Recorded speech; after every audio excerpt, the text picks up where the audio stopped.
I think when you're resisting against oppression, ultimately it justifies any kind of response that you have. In 2020, under Trump's Abraham Accords, the US announced its recognition of the full Moroccan sovereignty over the occupied Western Sahara. What does Morocco have that so powerfully blinds the international community to the rights of the Sahrawi people? A very resource-rich land, Western Sahara is often dubbed Africa's last colony.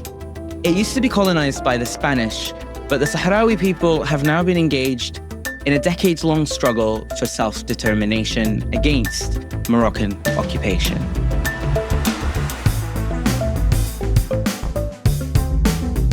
At the time of writing, the brave people of Morocco are engaged in a revolt against their corrupt ruling elites. That makes Morocco the latest country to join the Gen Z upheavals that have rocked other countries like Nepal, Madagascar, and Indonesia. And it isn't even the end of the year yet. Revolutionary struggles from below are obviously, at least in our view, decolonial in their own right.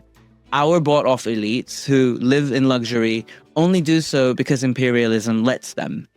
But in two of these countries, Morocco and Indonesia, there are also internal colonies. For the topic of our episode today, the Western Sahara.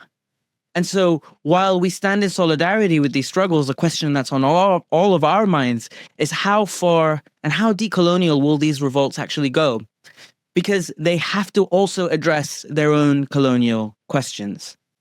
Hello and welcome to Decolonial Dispatch, your fortnightly update on global affairs, where we highlight the stories of struggle and liberation that are often ignored. I'm Mohammad, and in today's episode, we'll be talking about the colonial occupation of the Western Sahara. We're joined by Danielle Smith, the founding director of Sandblast Arts, who's been involved with the Sahrawi refugee community at least since 1991. So let's get some context.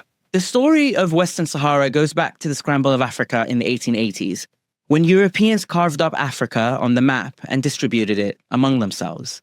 There were the strong European empires like Germany and Britain and France. And then comparatively, there were somewhat pathetic empires like Italy, Portugal, and Spain.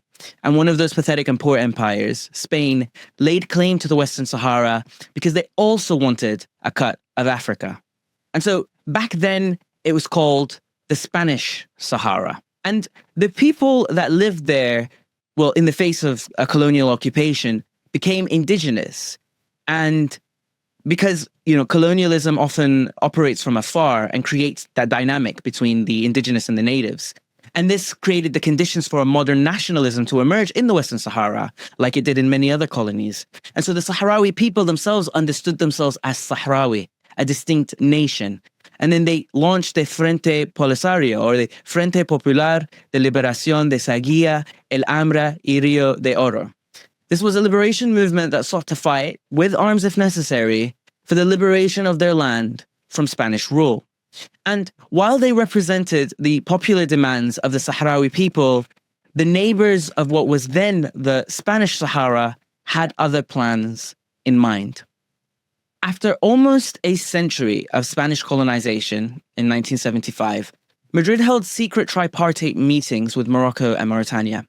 Spain was done LARPing as a first-grade colonizer, and other colonizers had let go of their colonized colonies too, so it was about time.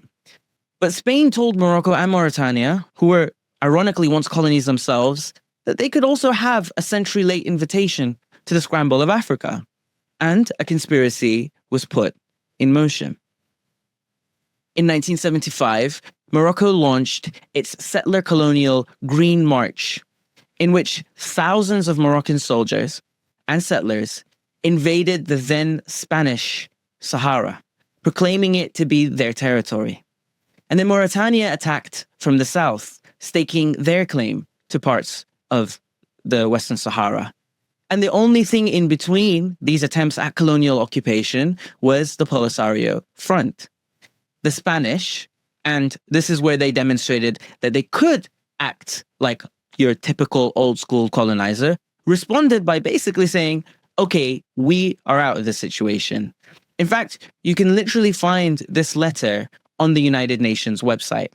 It reads that the permanent representative of Spain to the United Nations informed the Secretary General that the Spanish government, as of today, definitely terminates its presence in the territory of the Sahara and deems it necessary to place the following on record. A. Spain considers itself henceforth exempt from any responsibility of an international nature in connection with the administration of the said territory, in view of the cessation of its participation in the temporary administration established for the territory. And so quite literally, Spain basically said, it put its hands up and told the UN, this is not our problem anymore, this is your problem now. And the Frente Polisario responded. It defeated the Mauritanians and then came to an agreement with them, and then declared its own republic in 1976. It was that obvious of a case of colonization that the Sahrawi Arab Democratic Republic, which it announced to the world, was recognized by 80 countries and became a full member state of the African Union. And that republic has been fighting for its sovereignty ever since. It's why people call it Africa's last colony. Indeed, Polisario has been engaged in a protracted revolution against the Moroccan state. And in 1991, under the auspices of the UN, a ceasefire was launched based on goodwill. Morocco promised a referendum for self-determination. And this, mind you, while 100,000 Sahrawis were displaced in camps. But that never came to be. And still, Sahrawis have chosen the democratic route for a period that covers at least my entire lifetime. That ceasefire only broke down in 2020. And for me, looking at other national liberation movements, this is extremely gracious, and it shows a movement that very much believes in peace and diplomacy as a route to self-determination. And mind you, that this was happening in the face of continued occupation and continued settlements and resource extraction by transnational corporations. Currently, Polisario only controls 20% of its rightful claim to its republic. A buffer strip, or berm, with landmines and fortifications, acts as a deadly barrier to the Moroccan-occupied western portion of the Western Sahara. And Morocco controls 80% of that land and has invited tons of foreign powers to reap the minerals from that region. Now, this, like I said, was a clear-cut case of colonialism. But one thing you should understand about colonial projects is that colonial projects stand in solidarity with each other. In 2020, Morocco, although violent throughout this entire period, was particularly violent against anyone who stood up for Western Sahara. Human rights violations were abound.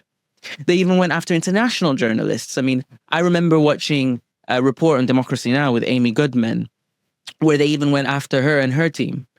And under these kinds of conditions where diplomacy was made illegal, basically, the ceasefire broke down. But maybe Morocco was also emboldened by what was happening in the background, because in 2020, under Trump's Abraham Accords, the US announced its recognition of the full Moroccan sovereignty over the occupied Western Sahara.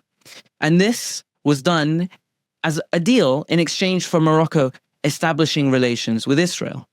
And then a year later, Morocco proposed what many in the Western Sahara would call a sham autonomy for Western Sahara under the rulership of the king. In 2022, Spain accepted Morocco's proposal. And in the following year, Israel recognized Morocco's claims over the Western Sahara.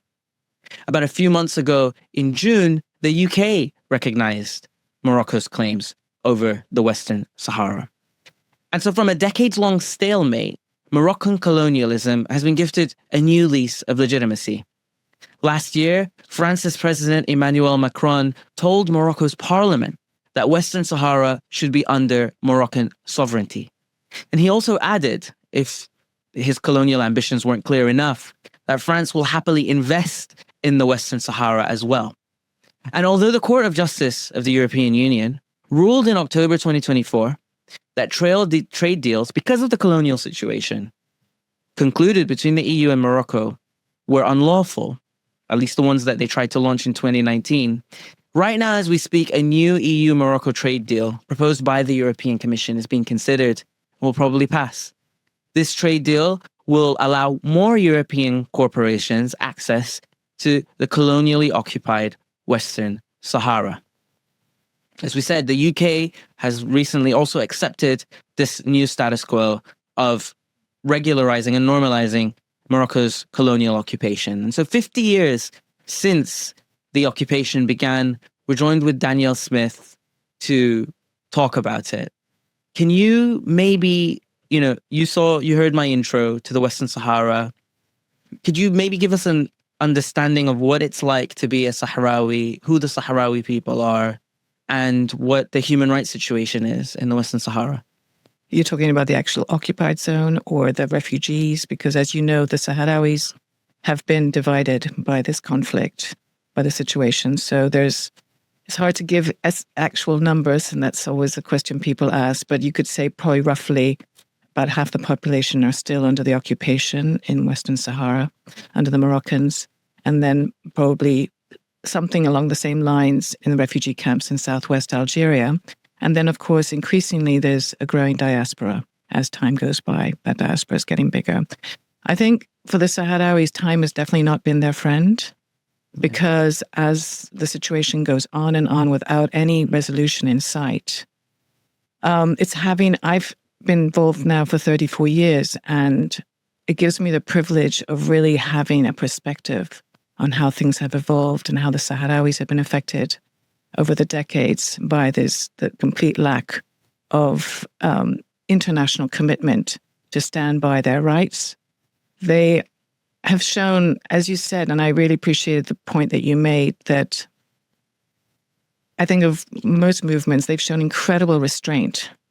With all the frustration and young people not having any sense of their future and not having any sense of an end, that can lead to a desperation and taking actions that can be considered, violent and illegal, however you want to coin it. I think when you're resisting against oppression, ultimately it justifies any kind of response that you have, because you are being oppressed and you're being pushed and pushed and pushed down. And there's a limit to what human beings can stand. And I think it's remarkable that the Sahrawis have not taken measures that maybe other groups have to make their point, to make their case, because they're so invisible. And I think this invisibility is a huge, huge handicap to the Sahrawis. The fact that most people don't know they even exist. I think it's painful for a lot of Sahrawis to know that. I know that personally from their conversations. They feel they don't have a voice. They're not seen. They're not known. And, as an individual, we can understand what that might feel like. And then just collectively, that's, magnified. So I think as a Sahrawi, there's a lot of pride and a lot of determination. But I think there's a huge amount of disappointment in the international community. I saw how they were jubilant in 1991 because I arrived for the first time in the summer of 1991. And there was this suppressed joy in the population that they were going to return back to their homeland. They were going to vote in a referendum, and they were finally going to achieve independence after 16 years of a brutal war that had affected every single family. There've been members have died in every single family during that time. And they started wrapping up their rooftops and turning them into trunks to take all their possessions back to Western Sahara. And that's never happened. And they, greeted the UN as heroes. They saw that the response of the world towards the Iraqi invasion, Kuwait, they thought, right, the international community. They were innocent. They lost their innocence. I think one of the, meeting the Sahrawis then and seeing them now, I've seen a huge amount of cynicism enter into the society and a lot of anger about how they've been betrayed over and over again. Spain being one of the main candidates of that betrayal from the start, from the time of promising that they would hold a referendum in 1975 to doing the tripartite agreement in Madrid with the Mauritanians and the Moroccans, to Sanchez, or the Gonzalez saying that he would fight for their rights when he became president. And then that never happened. He completely sort of went into bed with the Moroccans. And it's just been that pattern. And then now with, on one hand, supporting Morocco's autonomy plan, and on the other hand, being so pro-Gaza situation, being so supported. I mean, the kind of contradictions there is just, it's mind-blowing how the Moroccans have managed to so manipulate the international community to its position and to make almost, I feel sometimes like, what does Morocco have that so powerfully blinds the international community to the rights of the Sahrawi people? And what about like the average everyday Moroccan who right now, for example, is protesting against their government? They see maybe that their government is doing harm to them in ways where, since they were young, they were told that Sahrawis are a fifth column. They're trying to divide Moroccan sovereignty. They're making the world out to be they're part of a conspiracy. They're terrorists. Yeah. Do you think maybe right now that's going to change their mind? Because I've seen that even among progressive Moroccans, there's been a very deep reluctance to acknowledge that what's happening in the Western Sahara is a colonial occupation. I mean, it's a difficult question because the Moroccans themselves don't have freedom of speech. And I think one of the things that we have come across over the years in raising awareness and trying to do educational work around Western Sahara through our, through Sandblast. And, we've had exhibitions and films and all sorts of different events like that. And once in a while, Moroccans will come along, and ones that are open to hearing another perspective on what they've been sort of imbibed with.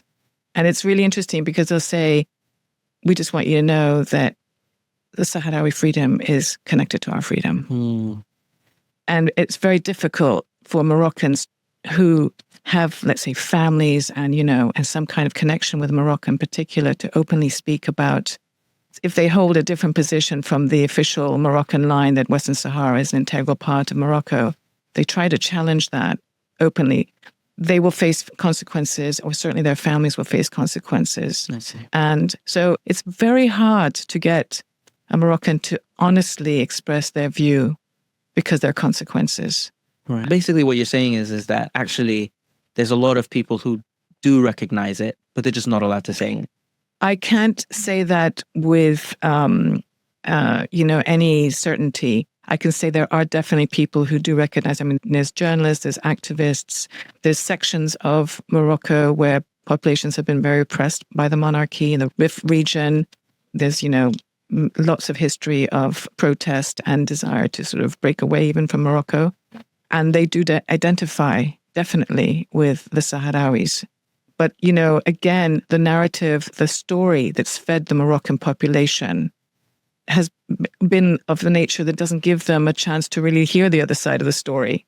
So they, knowing that there isn't much room for freedom of thought or expression, and then being told only one side of the story, the Moroccan version of things, and being taught that in schools and being reinforced on so many different levels, I think it's hard for most Moroccans, unless they really have an experience or an exposure to another perspective, to even question what they know or what they think. Yeah. What about resources? Is that a part of the story as to why the international community, but also the Moroccan government, really just wants to maintain the status quo of colonial occupation in Western Sahara? I think if we go back to the history behind the Moroccan, let's say, interest in Western Sahara, there were a lot of factors that were operating at the time. Because the king, when the monarchy, when they got their independence, was seen very much as being very closely allied with France. And the Imam, there was Al Fassi, I think it was like the Independence Party. I don't remember exactly the name of the party. Kind of proposed this ultra-nationalist vision of Morocco, of Greater Morocco having, historically, it included Western Sahara, parts of Mali, parts of Algeria, parts of Mauritania. So it claimed all these areas as part of Morocco and kind of created this mythical image of its past. And so it was challenging the monarchy's loyalties. The king was under a lot of pressure. I mean, he had 2 coup attempts against his life in the 70s, early 70s. This party was saying, you guys are just in bed with the French. We don't have real independence. You don't really care about Morocco. You just care about your own privileges and so on. So he had to kind of rise up to claim that he was, in fact, a real nationalist. And he was really interested in and so protected that greater nationalist vision of Morocco. And so there were lots of, there was strong political survival issues at stake here. And I think the classic, casebook scenario of sending your army, who was his main opposition to his power at the time, sending them into another territory to occupy it and, essentially get them out of his backyard, was one motivation for going into Western Sahara, because then it sort of rallied the sense of national unity and the army being occupied with this rather than how to overthrow him. Right. Of course, the resources was an added bonus, of course. But, I don't know if it was at that point the absolute primer. I think there was political survival was very much at stake. And Mauritania came into the picture because they didn't want Morocco right on its border, because they had been claiming Mauritania as part of Morocco in the past. Oh, gosh. So there was like, we need a buffer zone here, And I think this was, again, another... Was that why Mauritania was so willing to just negotiate? Absolutely. The situation Mauritanians and Sahrawis are brothers. Yeah. They share the same culture. There's so much intermarriage. They speak the same language. They have very, very strong connections.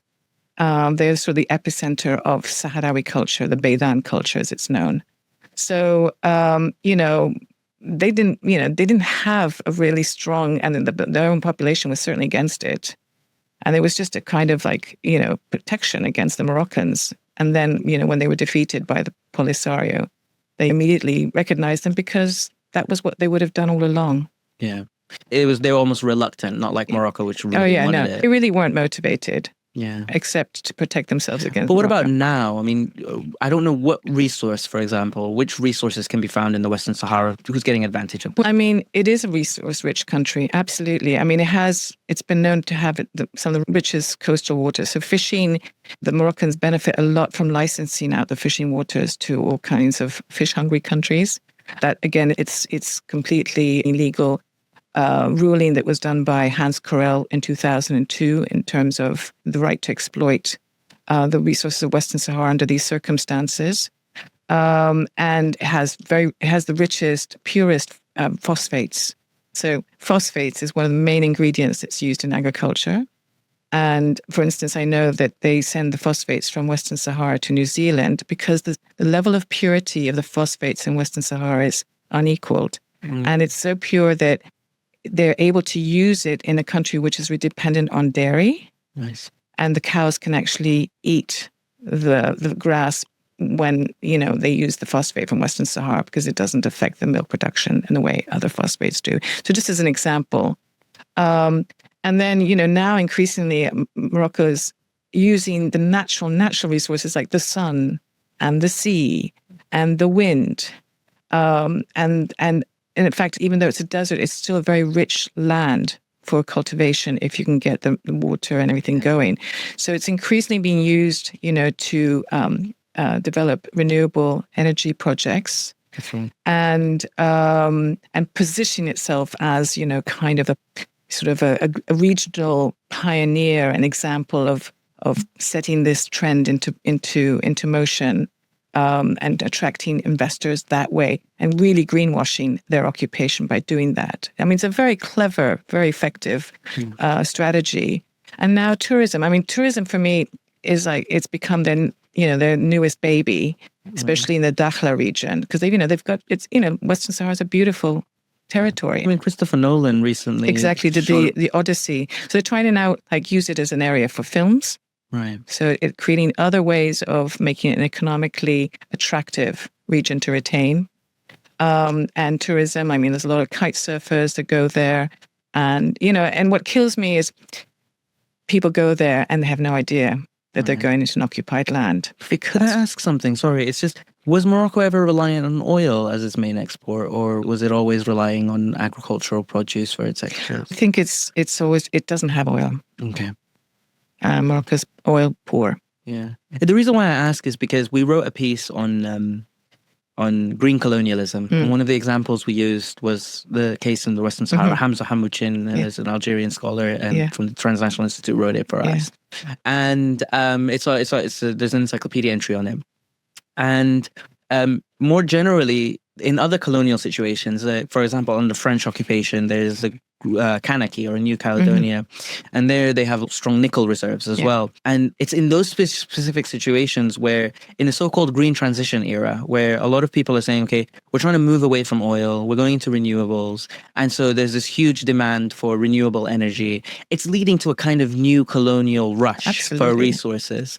And that's why I was asking. But regardless of that, even as Morocco tries to diversify its economy, tries to get into tourism, it seems to also really, Western Sahara is probably a really big part of its economic plans to really attract a lot of, to be able to take advantage of this I think, rush. every step it's taking is towards complete irreversible integration into its economy. And that's why time is really not on the side of the Sahrawis. It's harder and harder to envision how a resolution could be achieved that allows for Sahrawi self-determination. Given now, you could say realistically, Moroccans have been investing a huge amount into the territory to make the facts on the ground, to erase the presence of the Sahrawis in every part of life there. To reduce them to an insignificant minority in their own homeland, which is what's happening with all the settlers coming in and making it very attractive economically to come, get, tax free benefits, maybe higher salaries. All these things are put into the picture. And, speaking, I have quite a few Sahrawi friends who come from the occupied territory who are able to go back and visit their families. And they just say, if you don't talk about politics, if you're not, doing any of that activism, then, you can kind of live okay. But the moment you touch any sort of level of resistance or get involved in any level of resistance, then that's when you're... And so is there like a growing Sahrawi middle class then in the occupied territory? I don't think so, except those that are collaborating with the Moroccans. Okay. And of course there are collaborators. But otherwise, they're increasingly marginalized economically. They keep on talking about, oh yes, all these projects are benefiting the native population, but who is the native population? Who are they? No one's checking. The settlers exactly. Parts. They're not really distinguishing. And they're not being consulted. That's for sure. It's all bogus. They keep on coming. So we spoke with the Sahrawis. These are Sahrawis who are collaborating with the Moroccans. All right. You can always find those people. Yeah, exactly. And so, what avenue of politics are there for Sahrawi people right now? Because if considering throughout this whole time, right, there was this plan for peace, there was this promise for a referendum, there was even a UN plan for autonomy, right? And this whole time, the Moroccans have been dragging their feet, and then also persecuting civil society, inviting all these companies coming in, public-private partnerships, even with international companies who are absolutely happy to work with them, increased settlements, almost like this very slow, protracted process of eliminating even the possibility. Mirrors a lot of what's happened, for example, in New Caledonia and France. And then all of a sudden 2021 comes and they say, okay, remember that agreement we made? We don't want that. And then they get the support of everybody else across the world. What's left? What space is left for Sahrawis to fight for their self-determination? I think it's a very key question. I think, first of all, in my view, it's going to require a very concerted effort on the part of the Sahrawis in connection with international solidarity that has to grow much more in order to rip off this, the veneer of lies that constantly surrounds the Western Sahara and people's understanding of it, and even having an understanding of it. Because what makes the situation so dangerous is the Moroccans can manipulate a large amount of people out there because people don't know. They don't understand the situation. And they sort of have positioned themselves as the liberators of Western Sahara, that they've, come and saved this territory and it was theirs and they've improved it. And it was empty. And it was kind of empty. It was the same old colonial, sort of narrative. And so people just don't have a basis. Countries, even whole countries, they know very little about this. So the Moroccan get their story out, they get their version, they look like they're kind of the goodies. Actually we're doing these people a favor, we're improving their lives. Look, all the investments we're making, and so on and so forth. And they keep obscuring the actual roots of the conflict, keep obscuring the fact that this is a people who have never been able to exercise their rights to self-determination. That keeps on being conveniently forgotten by everybody. Right. And the autonomy plan which they presented, which doesn't give any space for the Sahrawis to, express self-determination. It's presented as this rather reasonable plan that nobody Can you tell me about it? Because, all of the governments are now saying it's the most realistic plan. Finally, we found a solution to this long stalemate. Could you tell us what's in the plan? What is it about? That's the problem. Nobody really knows what this. Everyone's just buying into a plan that they don't even know what it actually consists of. Even Staffan Mistura, who is the special envoy to the UN for the MINURSO, says people signing up to this plan, nobody knows what it means. Nobody knows what is the autonomy that are they offering them the chance to pick up their own rubbish? Right. Can they determine what they teach in schools? Can they fly their own flag? What does this mean? Nobody actually knows. And it's not public. It's not. Well, it's just not been, there's nothing concrete. It's just like, it has to be all done with the approval of the king. Well, the king's never going to approve anything that really gives, autonomy to the Sahrawis. So for me, it's a complete sort of bogus plan that's presented as a reasonable plan that nobody knows what it is. Yeah. It's incredible. And it's largely, I think, motivated by people, countries' economic interest. Oh, you want us to, support your autonomy plan in exchange for economic relations? Fine. Whatever. It seems reasonable. They don't go into it. Right. And I think, look, you've been in solidarity with what's effectively an extremely well-rooted anti-colonial movement. It tried the very peaceful way. We've seen in other situations across the world, people have tried the very violent way. In both situations, a lot of these struggles for decolonization, at least now, don't seem to be going anywhere. At least in the 90s, you had the success of Namibia, you had all of what's happening now? What hope do anti-colonial struggles have today? I think we're seeing that around us every day. In the Gaza Strip, and the situation with the Palestinians highlights the world we live in, which doesn't uphold principle, is completely hypocritical, especially the West, in terms of applying its own sort of principles and values that it's gone on about for years and lecturing the rest of the world. I think it's going to require really going back to the drawing board, really rethinking strategies. I think the strategies that the Sahrawis and the Polisario have been using are no longer effective. Yeah. And they kind of almost need, personally, their own internal revolution to kind of renew.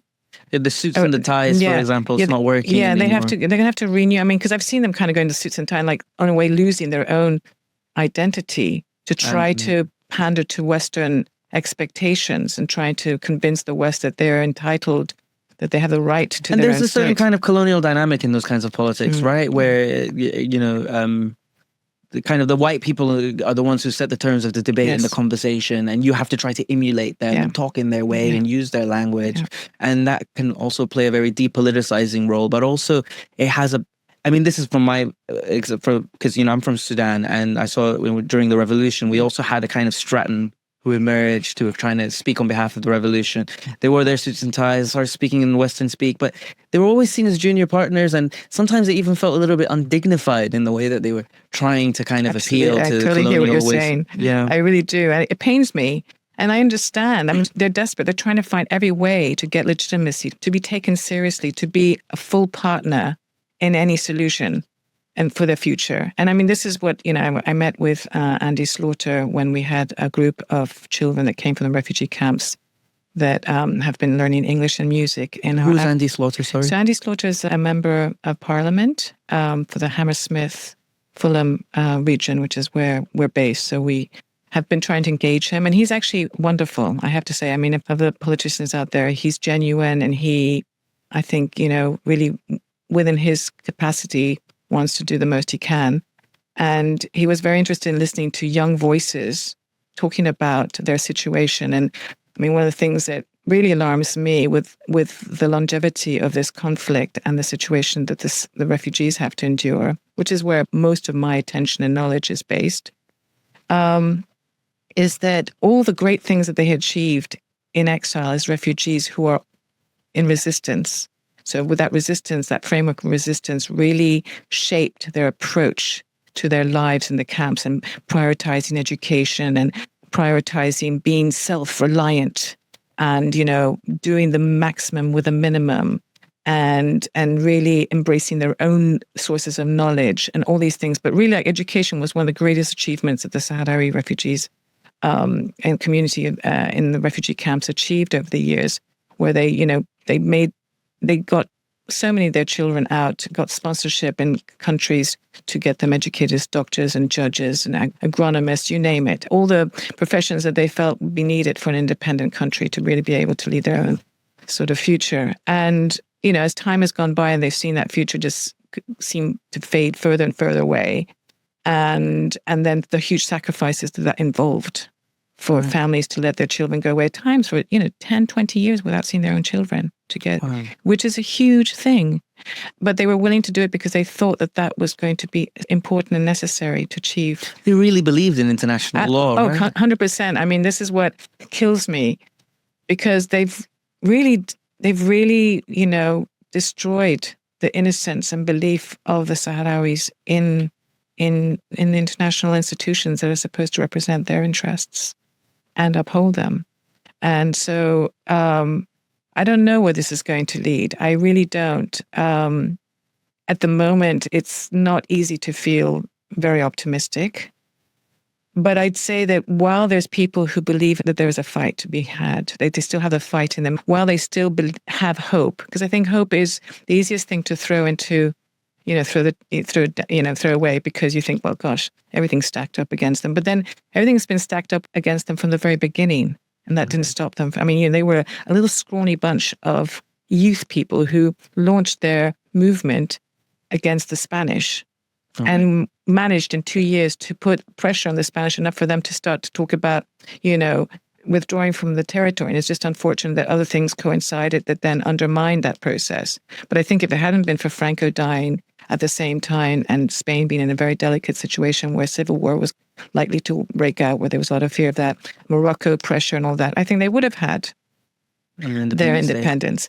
But, fate was not on their side at the time. But a lot of elements have always been, fighting against the Moroccans were far outgunned and far outnumbered in every single way. And they nearly beat the Moroccans during the 16-year war. If it hadn't been for the fact that the Moroccans very successfully convinced the Americans that they were communists, which was always the big bogey word for the Americans. Then they got massive reinforcements, under Carter and Reagan, military reinforcements, but they still could not win the war, which is why they agreed to the ceasefire for the 1991 settlement plan to hold a referendum. It was economically draining them, and Moroccans couldn't afford to hold on to this war anymore. So again, all the odds have been stacked against the Sahrawis throughout their history, and that hasn't stopped them from continuing. And I say, hopefully that's still going to be the case, that despite, a very bleak situation at the moment, a very murky future, and a lot of things, I'd say negative things that are affecting their lives day by day, both in the refugee camps and under the occupation, that they're still going and they still have hope of something changing in their favor. And, the life is full of surprises. I mean, I think like East Timor is an example. East Timorese always thought, they were always looking at the Western Sahara as an example for them to be able to claim their rights to self-determination and independence. Incredible. And it was ironic that they got it and Sahrawis didn't. But it was always, Western Sahara was seen as a clear-cut case. Right. And then, and so, and that happened because, there was turmoil in Indonesia, and then suddenly that opened up the door for them to gain. For example, then this could happen right now. Yes, exactly. Like what's happening, I think the Sahrawis do believe that what happens in Morocco is going to fundamentally affect their future. Yeah. And for me, I really do believe that struggles from below are the only way. I personally have kind of lost hope, and I also had my own heart broken by seeing, for example, the genocide take place in Palestine. And so I believe that struggles from below can really, because all of a sudden you have these ruling elites who are all in collusion with each other, who think that they're immortal and they think that they've won, and they laugh at these aspirations of these Palestinian people or these Western Saharan people or these West Papuans, etc.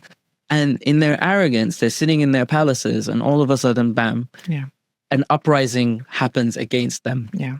So they're not immortal, right? Like, for me, that's the thing. It's like I feel quite like pessimistic when I look at the impasses and the international system. But then I see these people rising up all over the place in Madagascar and Morocco. And ultimately, you know, we also have to recognize that the day-to-day Moroccan people, even if a lot of them have been brainwashed by the government, which, you know, spends lots of money on brainwashing and also muffles the voices of Sahrawi civil society, so people don't even get to hear about it.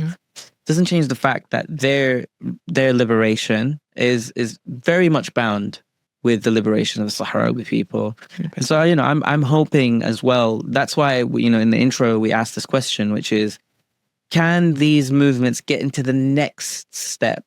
Can they really like get to the point where they're also interrogating all of the lies? I mean, when there were protests happening in Gezi Park in Turkey, there was very beautiful images and videos of these Turkish protesters facing up with the Turkish police and then saying, now we understand what the Kurds were saying. Now we understand that everything we've been told about the Kurdish people have been lies.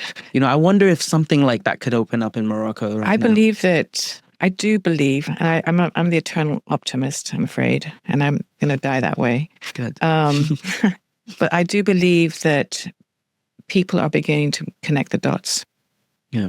I think, to be honest, we have to give huge credit to what's happening in Gaza over the last 2 years for making that, you know, putting that process, I believe, has been fundamental to waking up a lot of people, of really, you know, ripping these, you know, the veneer of deceit that's been surrounding, and just complacency. I think people in the West and young people in the West have been far too complacent for decades. Absolutely. And they're suddenly seeing that everything that's in place is actually can vanish like that.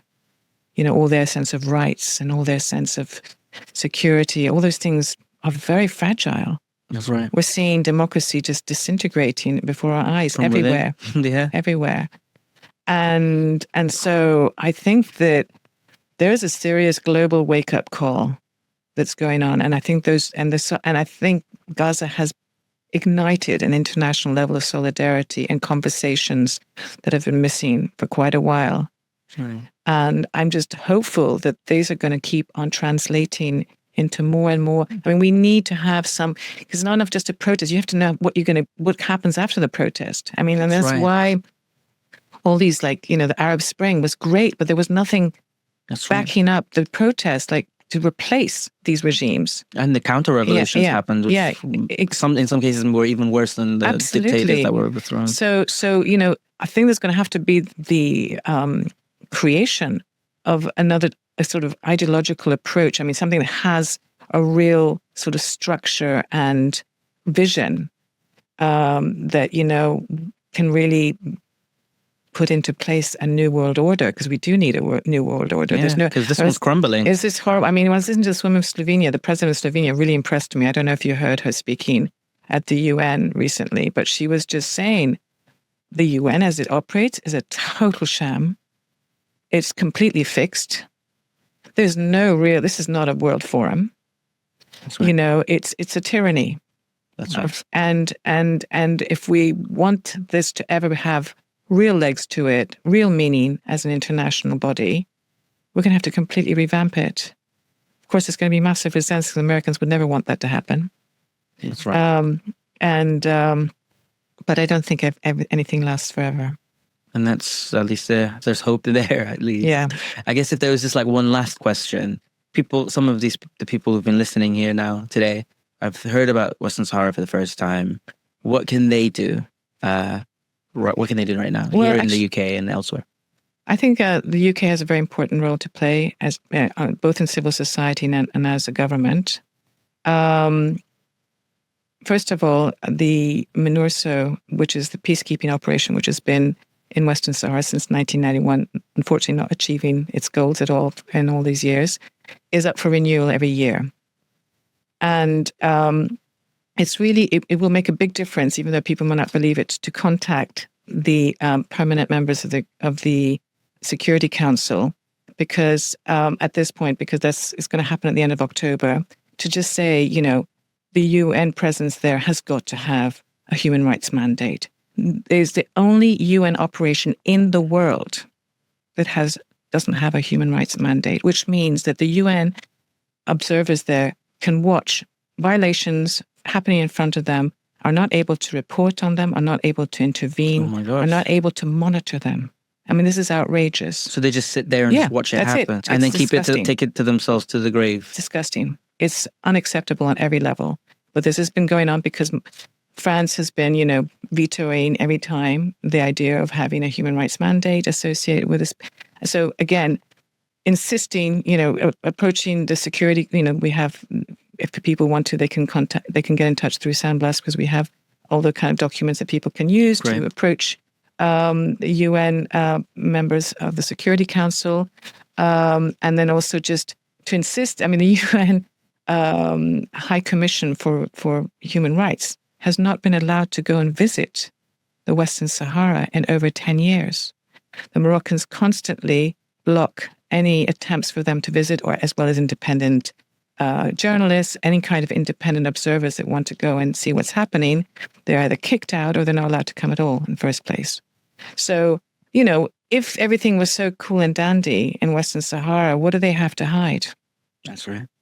So this is, for me, that really, accentuates how problematic the situation is for the Moroccans and how desperate they are to keep people from knowing the truth by any means. And another thing is, a lot of people go to Morocco just for holiday. If you're going to go to Morocco, for goodness sakes, know what you're getting yourself into. Get yourself informed. Don't go there with your eyes closed, because Moroccan tourism is one of the greatest achievements to presenting Morocco as this wonderful destination, lots of exotic delights, great food, beautiful country, all this history, and obscures the very sinister underbelly of what's happening. And I think being responsible in your tourism is very important. I think we all have a role to play. So how can one be responsible for tourism? I've been to Morocco, for example. No, well, I mean, first of all, don't go, find out what you're getting yourself into. Have your eyes open. Ask yourself questions. Why am I going here? Or show an interest in what's happening in that country, not just go there for pure pleasure. We're all entitled to pure pleasure, but I think, there's lots of destinations you can go to where you don't have to support an occupation. Yeah. So I'd say, if we don't buy products that are, coming from countries of oppression, why can't we do that with tourism? And Moroccan economy is very much dependent on tourism. So if we start to tackle tourism as a way to draw attention to what's going on there, it really will hurt Morocco. Because it's an image maker. Tourism is a great image maker. Right. And what about, I guess, the last question? I know this is the last question. That's okay. What kind of alliances can movements build here to help support the people of Western Sahara? I think everyone that's kind of fighting for their fundamental human rights and dignity, and this is a universal quest that affects every sector of society, whether we see it or not. So it can be with the Palestinians, but it can be with a trade union. It can be with, women's organizations that are fighting for their own human rights. And these things are all interlinked. Yeah. Obviously, the very obvious ones are the ones where people, in Sudan and Tibet and, the Palestinians, of course. But all these struggles are coming from the same root and the same problems. Yeah, it's just dignity. And then, and powers that want to, deprive people of their basic human rights. That's right. And are trying to get away with it. This is a universal theme, I think. I don't think it belongs to anybody. It belongs to all of us. That's right. Okay, so on that note, thank you so much for joining us. And thank you, Danielle, for being with us in this episode of Decolonial Dispatch. Remember, decolonization is not a metaphor. Make sure to subscribe and like, and please join our newsletter. And if you want more information specifically on the Western Sahara, go on our encyclopedia. We've also written a page on Western Sahara and the Polisario front, as well as green colonialism. But also, please make sure you visit Sandblast's website and the resources they offer. You've had some call to actions. So and our Instagram as well. And their Instagram as well. Yeah, that's where we're very active. So wonderful. We'd love people to follow us and stay up to date. Thank you. All right.